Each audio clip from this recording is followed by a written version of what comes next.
Hello students, in this video we will discuss moment of inertia of a rectangular lamina. तो जैसे हमने एक road के लिए मोमेंट ऑफ इनर्शिया कैलकुलेट किया था थिन यूनिफॉर्म रोड के लिए, उसके बाद में हम क्या कर रहे हैं आपका किसी रेक्टेंगुलर लैमिना के लिए कोई प्लेन रेक्टेंगुलर आपका ऑब्जेक्ट है, जैसे कि आपकी बुक के पेजेस होते हैं, शेप उनकी रेक्टेंगल की होती है। एक पेज की हम बात कर रहे हैं, वो आपका किसका एग्जांपल है? रेक्टेंगुलर लैमिना का एग्जांपल है। तो जैसा कि मैंने आपको क्लास में समझाया था, आपको करना क्या है, जो भी आपकी एक्सेस है जिसके अबाउट आपको मोमेंट ऑफ इनर्शिया निकालना है, सबसे पहले हमें वो पता होनी चाहिए। तो हमारा जो फर्स्ट केस है ये क्या है कि हमें मोमेंट ऑफ इनर्शिया निकालना है about an axis through its centre of mass and parallel to one of its side. तो यहाँ पे जो इस डायग्राम में आपको दिखाई दे रहा है, ये हमारा ए बी सी डी कोई रेक्टेंगुलर लैमिना है। ए डी और बी सी ये ब्रेथ है और ए बी और सी डी इसकी लेंथ है। तो ए डी या बी सी के पैरेलल यहाँ पे देखो एक लाइन ड्रॉ कर रखी है वाई वाई डैश, और ए बी और या फिर सी डी के पैरेलल आपकी दूसरी लाइन ड्रॉ कर रखी है एक्स एक्स डैश।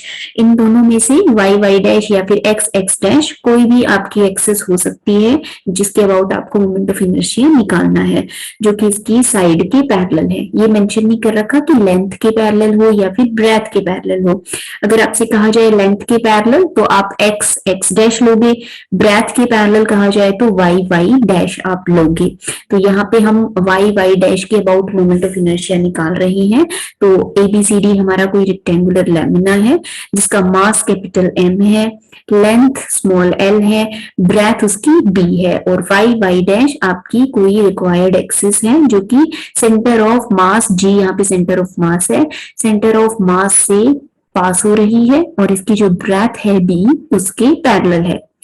ठीक है, अब हम क्या करेंगे, जो भी हमारा ऑब्जेक्ट होता है या बॉडी होता है वो उसको हम कैसे बना सकते हैं मासेस के कॉम्बिनेशन से। तो हमें उसमें से एक स्मॉल मास लेना होता है।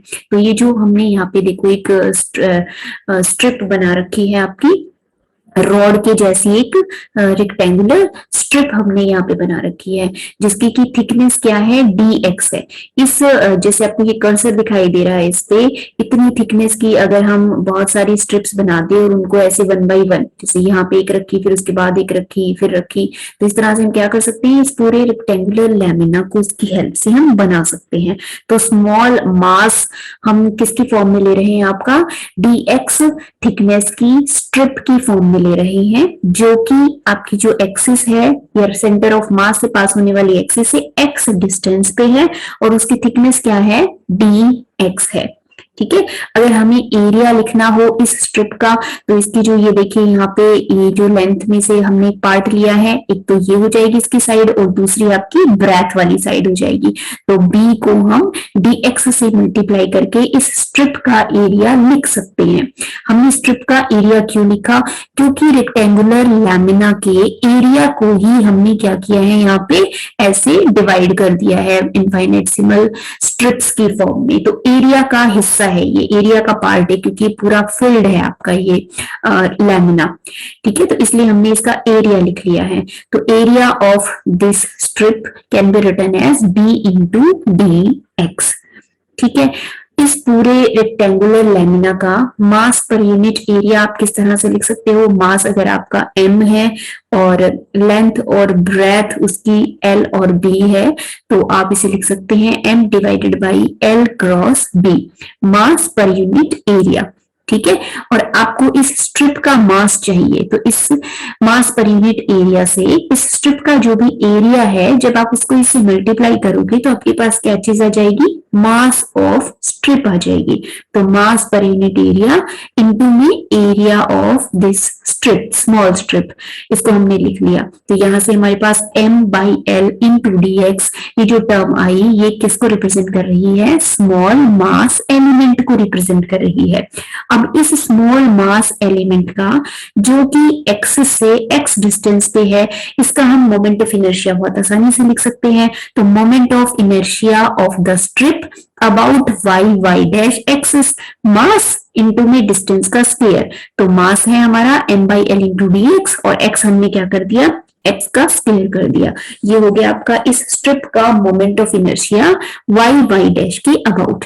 लेकिन हमें किसका मोमेंट ऑफ इनर्शिया निकालना है, इस पूरे रेक्टेंगुलर लैमिना का निकालना है। तो अगर ये आपकी रेफरेंस लाइन हो या फिर जी आपका ओरिजिन हो, तो ये जो लेंथ है हमारी, इसका l/2 पार्ट आपका इस तरफ है लेफ्ट साइड में, और l/2 पार्ट आपका राइट साइड में है। तो आप -l/2 से लेके +l/2 तक क्या कर दोगे, इस टर्म को इंटीग्रेट कर दोगे। तो आपके पास क्या आ जाएगा, moment of inertia about this y axis. Y dash को आप सिंपली वाई एक्सिस भी कह सकते हो। तो वाई डैश एक्सिस के अबाउट आप मोमेंट ऑफ इनर्शिया लिख लोगे। इस इक्वेशन को -l/2 से +l/2 तक इंटीग्रेट कर दोगे। तो आप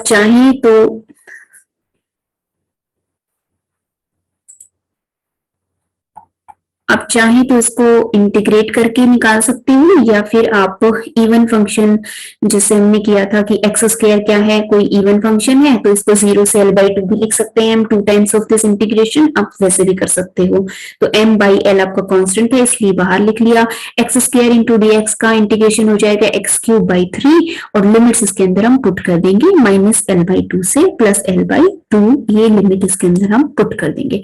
तो लिमिट पुट करने के बाद आपके पास ये दो वैल्यूज आएंगी, l³/8 प्लस में l³/8।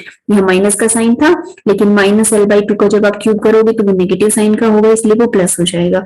अब इसे सॉल्व करने के बाद आपके पास जो बचेगा वही क्या होगा, moment of inertia about required axis, जो कि सेंटर ऑफ मास से पास हो रही हो और रेक्टेंगुलर लैमिना के किसी साइड के पैरेलल हो। किसी साइड यहाँ पे क्या है, ब्रेथ के पैरेलल हो। तो 1/12 ml3। In the similar manner अगर हम x डैश एक्सिस लेते, तो जैसे यहाँ पे आपका स्लाइटली टिल्ट करके बनाया हुआ है, लेकिन हम x डैश एक्सिस अगर लेते AB के पैरेलल, तो हम यहाँ पे इस डायरेक्शन में लेंथ के अलोंग आप क्या मानते, कोई स्मॉल स्ट्रिप मानते, और बिल्कुल इसी तरह से प्रोसीड करते। बस इंटीग्रेशन आपका कहां से कहां हो जाता, -b/2 से +b/2 हो जाता इंटीग्रेशन। और यहाँ पे l³ की बजाय फिर क्या आ जाता आपके पास, ये यहाँ पे l³ आपका गलत लिखा हुआ है, लेकिन नीचे l है मल्टीप्लीकेशन में, तो एक l से एक l कैंसिल हो जाएगा, तो ml²/12 होगा आपका मोमेंट ऑफ इनर्शिया। और सिमिलरली x डैश के अबाउट आपका हो जाएगा 1/12 mv²। ठीक है भाई। अब दूसरी हमारी सिचुएशन कैसी है कि आपने x एक्सिस के अबाउट और y एक्सिस के अबाउट मोमेंट ऑफ इनर्शिया निकाल लिया। अब आपका जो रिक्वायर्ड एक्सिस है वो सेंटर ऑफ मास से तो पास हो रहा हो, लेकिन जैसे ये आपका स्क्रीन है, आपके फोन का स्क्रीन है या फिर बोर्ड है या लैपटॉप की स्क्रीन है, उसकी परपेंडिकुलर डायरेक्शन से अगर एक्सिस हमारी पास हो रही हो, इन दो डायरेक्शंस में, तो हमें मोमेंट ऑफ इनर्शिया पता चल गया। अब कोई थर्ड एक्सिस है जो इन दोनों के परपेंडिकुलर है, हमें उसके अबाउट मोमेंट ऑफ इनर्शिया निकालना है। जैसे यहाँ पे ये ड्रॉ कर रखी है आपकी z डैश एक्सिस, तो x डैश y डैश के अबाउट हमने निकाला मोमेंट ऑफ इनर्शिया। इसको ix कह दीजिए, उसको y कह दीजिए, और iz की वैल्यू यहाँ पे कैलकुलेट कर लीजिए। कैसे कैलकुलेट करेंगे, principle of perpendicular axis apply करके। तो प्रिंसिपल ऑफ परपेंडिकुलर एक्सिस के अबाउट हम क्या लिख सकते हैं, iz can be written as ix plus iy। तो इन दोनों टर्म्स का आप सम कर दोगे, वही क्या हो जाएगा आपका moment of inertia about an axis that is passing through its center of mass but perpendicular to its plane, इसके प्लेन के परपेंडिकुलर हो। ठीक है भाई। तो ये हो गया आपका 1/12 ml² प्लस b²। ठीक है। अब इसके बाद में नेक्स्ट जो हमारा केस है, ये क्या कहता है आपका कि अब आपको मोमेंट ऑफ इनर्शिया निकालना है एक ऐसी एक्सिस के अबाउट जो कि कहां से पास हो रही हो, इसकी किसी एक साइड से पास हो रही हो। उस साइड में आप ब्रेथ के अलोंग भी ले सकते हो और लेंथ के अलोंग भी ले सकते हो, आप कैसे भी ले सकते हो। यहाँ पे हमने z डैश कैसे बनाया है, ब्रेथ के अलोंग। तो AD यहाँ पे देखिए ब्रेथ को रिप्रेजेंट कर रहा है और ब्रेथ के अलोंग ही हमारी एक्सिस पास हो रही है। बिल्कुल उसी तरह से हम प्रोसीड करेंगे। अब आपकी रेफरेंस लाइन सेंटर की बजाय आप क्या ले लोगे, ए डी से पास होने वाली लाइन को आप ले लोगे रेफरेंस लाइन। यहाँ पे 0 हो जाएगी और 0 से लेके एल तक आप क्या कर दोगे, आप इंटीग्रेशन परफॉर्म कर दोगे। और बिल्कुल उसी तरह आप करोगे कि ये हमारी एक्सिस है, हमने कोई स्ट्रिप मान ली है स्मॉल थिकनेस की, एक्स डिस्टेंस पे उसका मास लिख लेंगे, मास लिखने के बाद इस स्ट्रिप का मोमेंट ऑफ इनर्शिया लिख लेंगे, और उसके बाद में उस जब लैमिना का निकालना होगा तो हम 0 से लेके एल तक उसको क्या कर देंगे, इंटीग्रेट कर देंगे। तो यहाँ पे m by L into d x आपका मास है, एक्स स्क्वायर आपका डिस्टेंस था, और फिर आपने 0 से लेके एल तक क्या कर दिया, उसे इंटीग्रेट कर दिया। After solving it will becomes 1/3 ml square आएगा, ये यहाँ पे एल से एक एल कैंसिल हो जाएगा, तो 1/3 ml स्क्वायर आपका आएगा मोमेंट ऑफ इनर्शिया। ये प्रिंटिंग मिस्टेक है, इसको आप ठीक कर लीजिएगा।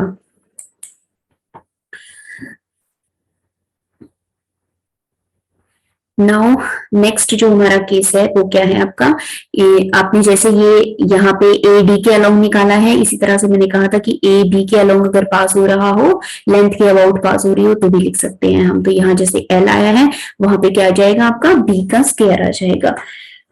ठीक है, अब नेक्स्ट केस है हमारा about an axis through the middle point of one side. ये जो आपकी साइड है ए बी या फिर ए डी, इसके मिड पॉइंट से आपकी एक्सिस पास हो रही हो और क्या हो, परपेंडिकुलर हो इस ब्रेथ के या फिर लेंथ के।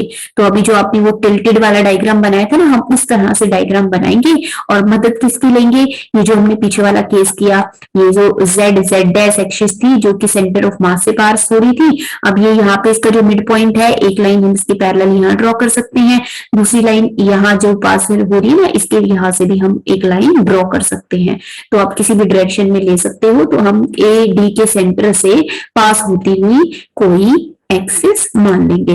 तो ये देखिए यहाँ पर डायग्राम बनाया है, z dash axis centre of मास से पास हो रही है और इसके प्लेन के परपेंडिकुलर है, और ई एफ ए डी के परपेंडिकुलर है, लेकिन वो ब्रेथ के बीच में से पास हो रही है। जहां पे O है हमारा, वो मान लेते हैं सेंटर है एडी का, वहां से पास हो रही है और इसके पैरेलल है, z डैश के पैरेलल है। तो यहाँ पे हम किसकी हेल्प लेंगे, प्रिंसिपल ऑफ पैरेलल एक्सिस की हम हेल्प लेंगे।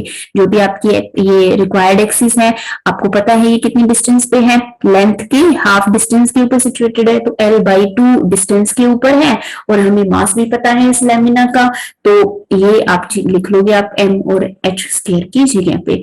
तो according to principle of parallel axis, IEF moment of inertia about EF will be equal to IZ dash लिख सकते थे आप, या फिर IG भी लिख सकते हो, प्लस में MH स्क्वायर। तो अब यहाँ पे हमें ये पहले से पता होना चाहिए कि भाई Z डैश के अबाउट मोमेंट ऑफ इनर्शिया क्या है। तो 1/12 L square plus B square था moment of inertia Z dash के अबाउट, और M मास हो गया, और डिस्टेंस कितनी डिस्टेंस पे है आपकी EF, l/2 डिस्टेंस पे है। आप बेशक इसे माइनस लें या फिर प्लस लें, वो स्क्वायर होने के बाद भी प्लस हो जाएगा। ठीक है, अब इसे सॉल्व कर लोगे, सॉल्व करने के बाद ये चीज आएगी आपकी ml square by 3 plus b square by 12। ठीक है भाई, तो इस तरह से आप इसके डिफरेंट केसेस को कर सकते हैं। अब ये जो हमने कैलकुलेशन की है, यहाँ पे प्रिंसिपल एक्सिस की मदद ली या पैरेलल एक्सिस की, हम उस तरह से भी इसको परफॉर्म कर सकते थे जिसमें स्मॉल एलिमेंट लेके आप कैलकुलेशंस करते हो। लेकिन प्रिंसिपल ऑफ पैरेलल एक्सिस और परपेंडिकुलर एक्सिस लगाने के बाद हमारे पास इजी पड़ता है, या फिर स्टेप्स क्या होते हैं इसके थोड़े कम हो जाते हैं कैलकुलेशन के। Next we will discuss in next video किसी सॉलिड यूनिफॉर्म बार का हम मोमेंट ऑफ इनर्शिया निकालेंगे। तो जैसे हमने पहले रॉड निकाला, रॉड के बाद में यहाँ पे एक रेक्टेंगुलर लैमिना लिया, अब इन रेक्टेंगुलर लैमिनास को रिपीट करके हम क्या बना सकते हैं, सॉलिड यूनिफॉर्म बार बना सकते हैं। ठीक है, रेक्टेंगुलर प्रोसेक्शन का हम डिस्कस कर रहे हैं, तो रेक्टेंगुलर प्रोसेक्शन में हम इसी तरह के लैमिना प्लेस करेंगे, रेक्टेंगुलर लैमिना।